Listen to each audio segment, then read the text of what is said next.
Sveiki, su jumis Viktorija Greviškienė ir šiandieną noriu pakalbėti apie Mėnulį.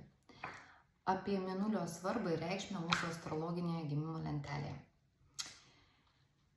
Mėnulis kartu su ascendentu ir Saulė tai yra trys turbūt svarbiausi astrologiniai rodikliai, bent jau kuriuos pačioj pradžioje analizuojame, ar ne, atsidarius lentelę astrologinę.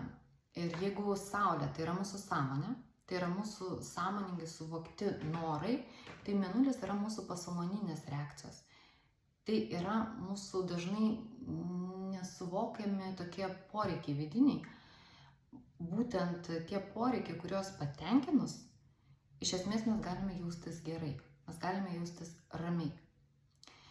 Ir astrologija šiame plane yra labai patogus įrankis išsiaiškinti tos poreikius, nes labai daug žmonių, mes bėgam per gyvenimą, tiesiog mes nespėjom įsisąmoninti, iš tikrųjų, ko mums reikia, ar darome tai, ko mums reikia.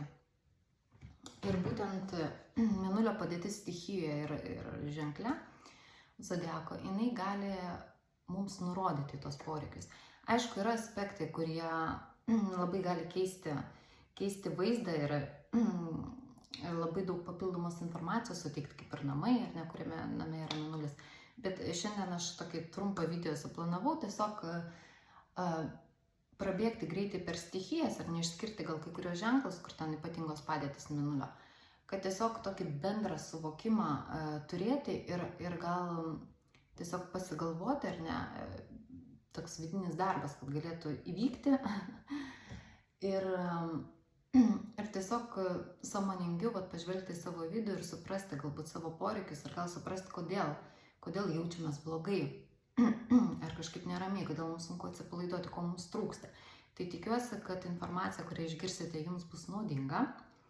Taigi pradedam. Mėnulis, jisai turi savo stiprius ženklus, kaip ir kiekviena planeta. Tai Mėnulio valdos yra Vėžio zodiako ženklas ir egzaltacija Jaučio zodiako ženkle. Tai šituose ženkluose Mėnulis jaučiasi labai gerai. Atsiprašau. Jisai jaučiasi gerai. O ką tai reiškia? Tai reiškia, kad apskritai Mėnulio funkcija, ar ne, jeigu dar truputėlį paaiškinsiu, tai Saulė ir Mėnulis, ar ne, yra dvi tos mūsų kojos, kuriomis mes remiamės eidami.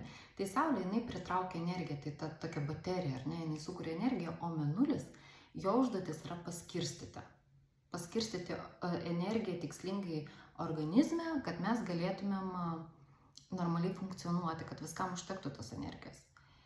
Ir pagal Mėnulį dar mūsų užduotis, ar ne, yra tiesiog priimti tas savo emocinės reakcijas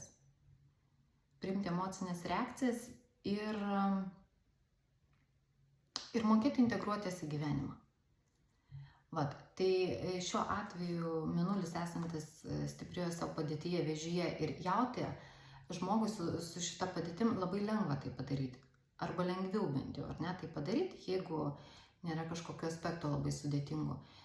Tai tokia natūraliai jam viskas gaunas ir tarkim netgi Saulė, jeigu jinai yra silpnesniai padėti ar ne kažkiek pažeista ir jinai tiek daug energijos tos nesukuria, o toks Mėnulis jis vis tiek sugeba ir tą dozę energijos, kurią turi, išsaugoti ir labai tikslingai, labai protingai paskirstyti, ypač tada, kai reikia adaptuotis arba kai kažkokia problema ištinka ir tada žmogus vis tiek randa išeitį iš situacijos, nes jis labai tikslingai paskirsto energiją. Tiek tos energijos, kiek turi.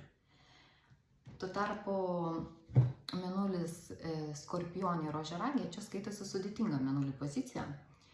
Ir būtent todėl, kad čia vietoj to, kad kauptų energiją ir skirstytų, Mėnulis ją pradeda blokuoti.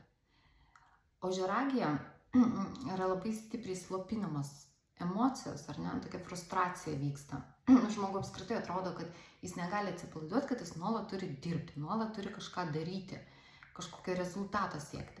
Bet kadangi emocinis fonas užspaustas, resurso nėra. Jis negali. Jis nori, bet jis tuo pačiu ir negali, neužtenka jam energijos dirbti, daryti ar ne kažkokius reikalus, tai labai atsiliepti ir sveikatai gali ir labai dažnai su pažeistu Mėnuliu, sunkiame ženkle, taip pat kaip Ožiaragėje, labai dažnai išryškėja problemas susijusios su sveikata. Skorpionė atvirkščiai. Skorpionė yra emocinės audros, emocijų yra labai daug ir va tos emocijos spaudžia ir va dėl to spaudimo, dėl vidinio, dėl žmogaus nuolatinio kažkokio buvimo savo emocinėse audrose, jam neužtenka niekam laiko, jis nebeturi resurso kažkaip aplinkoje normaliai prisitaikyti ir kažką daryti. Ir dėl to irgi kyla labai daug problemų.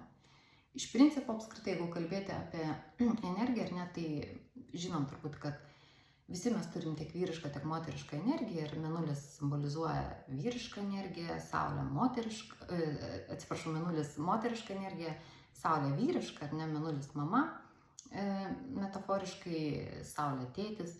Ir tai yra mūsų pagrindiniai energetiniai tokie kanalai šitoms energijoms gauti. Tai todėl labai svarbu ir, pavyzdžiui, aš kai pradedu darbą su klientu, aš iškart žiūriu, kokia situacija pas mus su šviesuliais.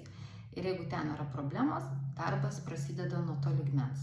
Nes jeigu mes nesusitvarkę bazę ir mes negaunam tų svarbiausių mums energijos srautų, niekam kitam energijos nebeužteks. Todėl yra beprasmiška ten lipdyti stoką, jeigu nėra pamato, ar ne? Todėl, kaip ir saulė ar ne, mėnulis yra labai svarbus taškas ir jam reikia skirti daug dėmesio. Ir labai svarbu irgi va tas, jeigu grįžti prie saulės ir mėnulio, ar ne, prie tų energinių srautų mūsų kanalų, tai tėčio ir mamos, tai va vidinis santykis su jais, jis turi būti harmonizuotas, jeigu mes norim būti sveiki, jeigu mes norim kažko pasiekti gyvenime, santykius ir taip toliau. Čia yra atskira didelė tema, bet va taip pat įžangai priminsiu ar tai. Ir greitai prasibėgsiu per stichijas tada.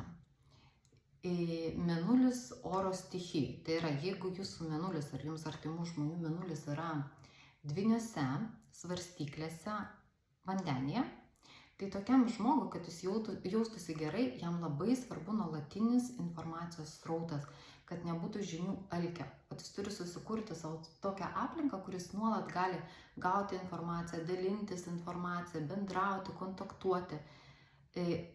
Jis turi sukurti savo tokią erdvę, kurioje nebūtų vien rutinos. Jis nuolat turi kažkaip atsinaujinti. Naujų kelių į darbą važiuoti, nežinau, kažkokių va tokių sugalvoti savo niuansų, ar ne, kad jis nuolat gautų kažkokią va šviežią informaciją ir kažkokią naujovę. Ir čia tiek darbė svarbu tokiam žmogui, ar ne, kad jam patiktų jo darbas ir kad jis gerai ten jaustųsi, tiek ir artimoje aplinkoje, ar ne, ta rutina, jinai visą laiką turi būti praskiesta kažkuo nauju, kažkuo įdomiu. Toliau žemės stichija, tai yra mėnulis Jautėje, Ožiaragėje ir, ką praleidau, Jautėje, Ožiaragėje, Mergelė. Ir Mergelė. Taip, tai čia visai kita istorija. Čia žmogui reikia stabilumo, aiškumo, visko nuspėjimo. Jie geriausiai jaučiasi, kai jie gali veikti pagal planą.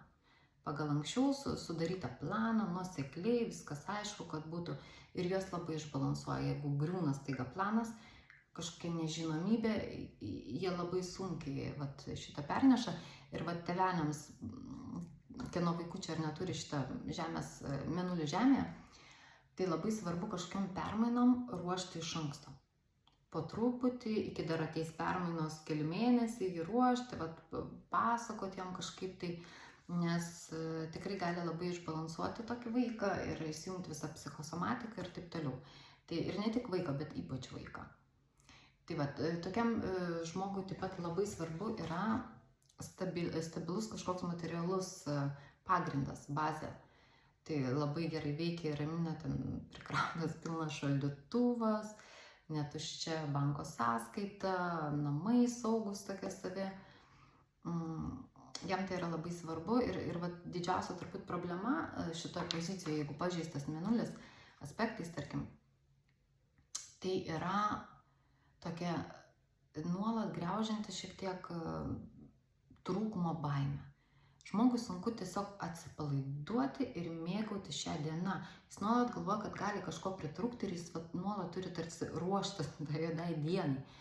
Ir čia irgi jums pasimastyti, kas turite mėnulį žemės stichijoje, ar susidurite ar ne su šią problemą, ar jeigu susidurite, gal sąmoningiau tiesiog reikėtų į tai pažvelgti ir atpažinti tai. Gerai, toliau mėnulis ugnyje. Tai yra avinė, liūtė ir šaulė. Šitiems žmonėms labai svarbu, kad gyvenime netrūktų dinamikos. Labai aktyvūs žmonės, jiems reikia daug veiksmo, jiems irgi reikia pokyčių, jiems reikia iššūkių. Ir vaikas su tokiu mėnuliu, jam būtinai reikia būrelio ir erdvės išsiduoti, išsikrato, jo negalim slopinti, kad ne taip nedaryk ir sėdėk ramiai, čia yra žlugdymas tokio vaiko, iš tikrųjų. Tėvelio užduotis yra pasirūpinti jiems, jeigu nenori, kad sugriautų namus, ar ne, pasirūpinti, nežinau, būrelį, kažkokie sporto lauke, nuo ryto iki vakaro, kiek pagal galimybės. Jam erdvę išsikrauti reikia duoti, jo nereikia slopinti. Toks vaikas geruoju nesibaigs, jeigu jūs jį slopinsite tiesiog ir bandysit gražiai pasodinti ir ramiai sėdėti. Apskritai tokiam žmogui jam labai svarbu būti savo aplinkoje, savo komandoje lyderiu, kad vertintų jo idėjas, kad vertintų jo kūrybinį potencialą, jo dosnumą, gerumą, nes jie tokie dosnus, iš tikrųjų geri žmonės. Tai jiems svarbu tas atgalinis ryšys, kad tai būtų vertinama, kad tai būtų įvertinta. Ir tokie žmonės, jie mėgsta pagloboti, jie paskui save veda žmonės, tada jų mėnulis jaučiasi gerai, jie jaučiasi saugus, jie tokie savo resursai jaučiasi. Tai labai svarbu. Taip, ir liko dar vandenyje, ar ne, vandens stichijoje. Tai yra mėnulis vėžyje, skorpionė ir žuvyse. Tai toks mėnulis tokiems žmonėms yra, jie iš tikrųjų, jeigu taip lyginti mėnulis, jie turbūt jautriausi, ar ne, vandens stichija. Jautriausi ir jiems tas emocinis nuoširdus ryšys su kitu žmogumi, su savo artima aplinka, jis yra labai svarbus. Momentas labai svarbu yra, kas jiems ne visada sekasi ir irgi sąmoningai pamastyti tiems, kas turi. Labai svarbu išlaikyti tokį sveikas ribas išlaikyti tos emocinėse ryšiuose, kad jie nenutrūktų. Ir kaip jau minėjau, tokie žmonės, jie jautresni iš principo jau iškart, tai jiems labai svarbu atsiriboti nuo žmonių, nuo tos aplinkos, kuris žeidžia jos, tiek darbe pagal galimybės ar ne, tiek namie, kurti aplinką, kurioje būtų žmonės, su kuriais jie jaučiasi saugiai. Nes būtent tas toksai buvimas šalia žmonių, kurie pastovi tave žeidžia, kažkaip taip slegia tokius žmonės, jisai tikrai žlugdo ir jisai tiesiog naikina. Labai prastai atsispindi sveikatoje ir tiek psichinėje jų sveikatoje, tiek fizinėje tikrai tokie žmonės labai kenčia nuo tokios aplinkos toksiškos. Todėl jiems kaip po prioritetas, ar ne, labai filtruoti ir labai taip atsakingai kurti savo artimiausią tą aplinką. Tai šiandien turbūt tiek tada apie mėnulį. Labai lauksiu jūsų komentarų, atgalinio ryšio. Labai irgi įdomu būtų sužinoti, kokios temos jums būtų įdomiausios. Kokios temos, gal ar filmuką kažkokį, ar mini seminarą netgi galėtumėm padaryti, ar kažkokie straipsniai. Tiesiog lauksiu bet kokio atgalinio ryšio, ar ne? Ir šiandieną tada su jumis atsisveikinu. Gražios dienos, iki kitų kartų.